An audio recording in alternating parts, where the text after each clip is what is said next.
Board का गठन किया गया था, लेकिन 7 साल तक क्योंकि उसका नोटिफिकेशन नहीं हो पाया था। दोनों ही बोर्ड अपनी ड्यूटीज का निर्वहन करने के लिए प्रयास करते हैं, राज्य सरकारों को लगातार उसके लिए बातचीत करते हैं। हमें इस व्यवस्था को और अधिक सुचारू करने के लिए हमने हाल ही में दोनों बोर्ड के जुरिस्डिक्शन को नोटिफाई कर दिया है। उस नोटिफिकेशन के बाद में जो है बोर्ड की शक्तियां और बढ़ेंगी और निश्चित रूप से आने वाले समय में हम इस तरह की परिस्थितियों को रोक पाएंगे। माननीय सभापति महोदय, दुर्भाग्यपूर्ण है कि दोनों ही प्रदेशों में बिना सीडब्ल्यूसी और भारत सरकार की अनुमति लिए हुए इस तरह के प्रोजेक्ट करने की परंपरा रही है और लगातार वो परंपरा चल रही है, जो निश्चित रूप से दोनों राज्यों के बीच में तनाव का कारण बनती है। Question number 42 Basant Kumar Panda.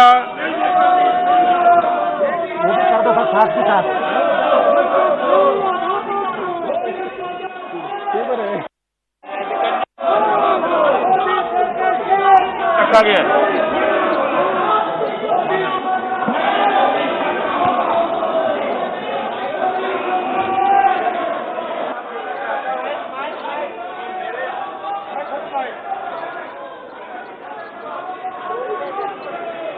मैं माननीय जनशक्ति मंत्री जी को धन्यवाद देना चाहता हूं कि मेरे उड़ीसा प्रदेश के लिए इस साल 3,323.42 करोड़ रुपया मंजूरी किए हैं।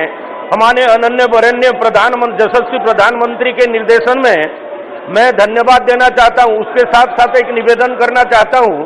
नुआपड़ा जिला में बहुत दिन से पाइप वाटर सप्लाई का काम चल रहा है, जो धीमा गति से चल रहा है वो स्पीडअप हो, कालाहांडी जिला में स्पीडअप हो।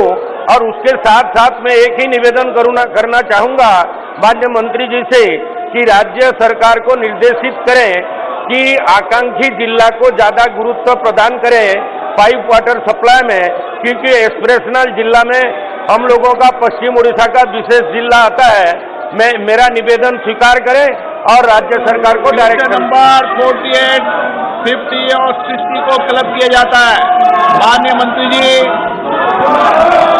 धन्यवाद माननीय सभापति महोदय। मैं माननीय सदस्य का अभिनंदन करना चाहता हूं कि उन्होंने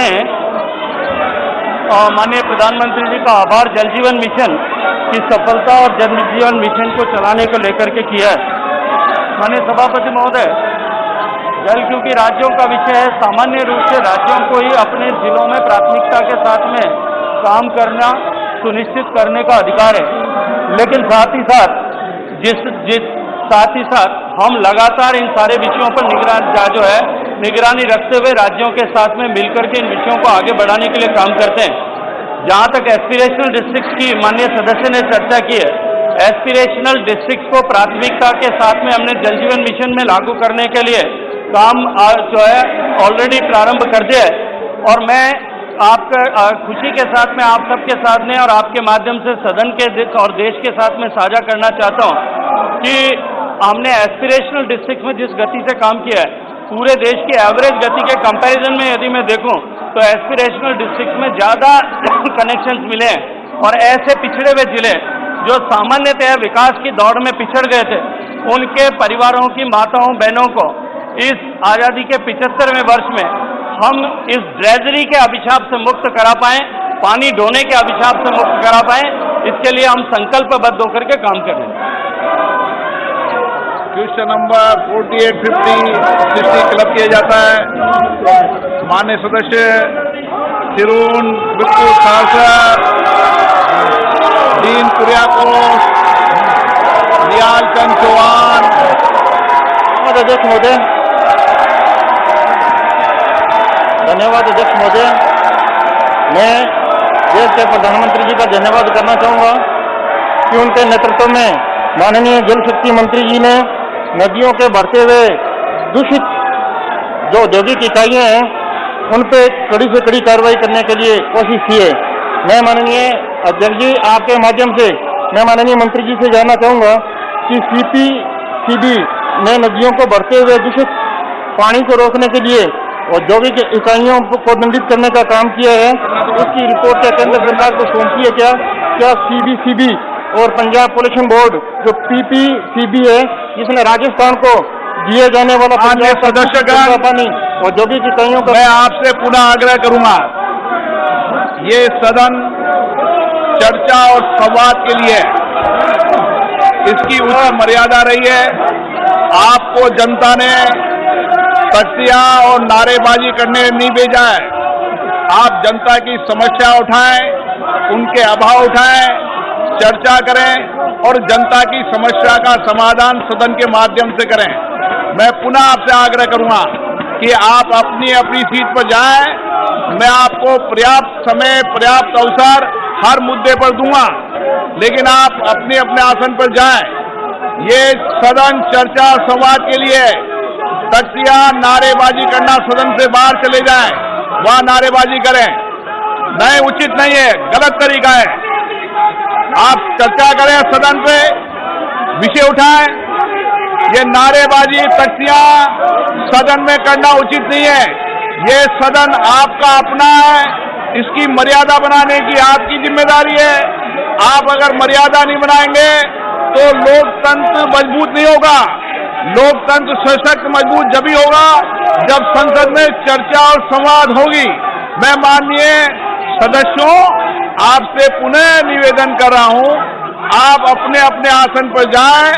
आप जिस विषय पर आप चिल्ला रहे हैं उस विषय पे मैं चर्चा कराने को तैयार हूं। आप जाकर बैठे आसन पे, आप चर्चा करना है, तख्तियां ले रहना है। सदन की कार्रवाई 12 बजे तक के लिए स्थगित की जाती है।